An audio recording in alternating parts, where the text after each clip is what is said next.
Tier 1, Chapter 42. This is the final chapter in the book. There is an epilogue, so look for that next. Chapter 42. The stiff back of the chair supports me while the electrodes are placed on the sides of my head, the metal cool against my skin. I can't stop shaking. My hands and feet feel freezing, almost numb. My jaw is chattering so violently that Sherry notices. "Kate, are you okay? Are you cold?" I don't answer. Anything that I say right now will be put through my current emotional filter, and I don't want to hurt Sherry any more than I already have. She opens a cupboard, removing a blanket from the top shelf. She gently wraps it around my shoulders and tucks it between my back and the chair to prevent it from slipping. I look at her, and she meets my gaze, looking almost apologetic. A voice breaks the silence, coming from the speakers overhead. "Kate, we are going to go ahead and start the session. There won't be any pain. There will likely be a warm and tingly sensation along your skin where the electrodes are located. We anticipate it being a mostly pleasant experience. As discussed, this first session will be the longest. Are you comfortable?" Though comfort is not remotely possible at this point, I nod nonetheless. The machine begins to hum, and warmth diffuses into the skin near my temples. It isn't uncomfortable, just strange. Hi, Kate. It's Eric. I have been so excited for this date. Something about this guy feels different, and I tell myself not to blow it. "Hey, it's good to see you." Are you ready to go? "Yep." He stands there and smiles for a minute, just looking at me. I shift my weight, my heart pounding, waiting for him to say something. He motions to my pants. Looking down, I realize that I am still wearing my pajama bottoms. "Oh, wow, that is embarrassing. I'm sorry, I will go change really quick." I rush back to my room. How did I forget to change my pants? I had been looking forward to this all day, but I was also working on a lot of cleaning and preparations for conditioning on Monday, and these bottoms are extremely comfortable. I guess it slipped my mind. I quickly put on some actual pants and throw my pajamas on the bed. Eric is still waiting patiently when I emerge properly dressed.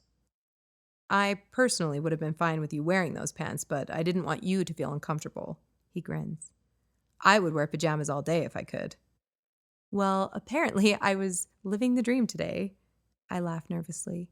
He reaches for my hand and we walk down the steps. I poke Eric. I don't know what time it is, but I am exhausted, and I can hear Tal crying again. His turn. He groans and shifts positions. I poke harder. He begins to stir, and I immediately shut my eyes, adopting my typical sleeping breathing pattern. I know it is a cowardly move, but I don't want to explain why I'm getting up. I have already woken twice, and I physically can't do it right now. Eric registers the cries and rolls out of bed. A few moments later, I hear him talking to Tal, who quiets down. Now that he is up, I feel a pang of regret. With my mind buzzing, it's unlikely that I will actually be able to go back to sleep. I sit up and figure I could go apologize and take over. Glancing at the clock, I see that it has only been an hour since I was last with Tal. He can't possibly be hungry already, so why is he awake? I yawn and stumble down the hall, stopping short when I hear Eric humming. Slowly walking the last few steps, I peek through the door. There isn't a light on in the room, but moonlight streams through the window, giving off a heavenly glow, and it's just enough light to make out Eric sitting in our rocking chair.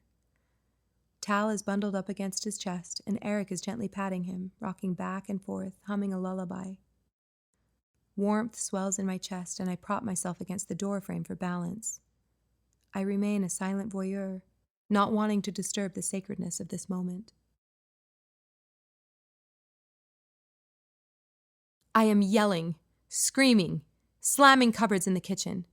It's too much! I can't take it, Eric! I don't want to do anything right now, and they won't leave me alone!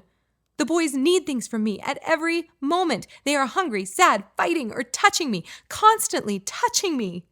I just want to be by myself, for even an hour. I want to curl up in the closet and never come back out, okay? If you want to know how I feel, that's it.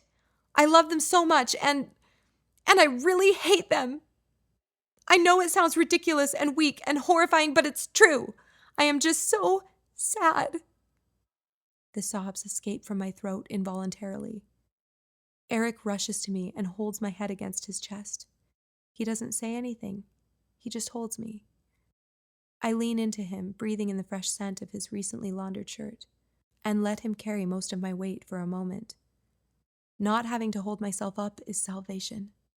I have barely been sustaining myself for days. When my limbs stop shaking, Eric turns my face up to his. Kate, it doesn't sound weak or horrifying.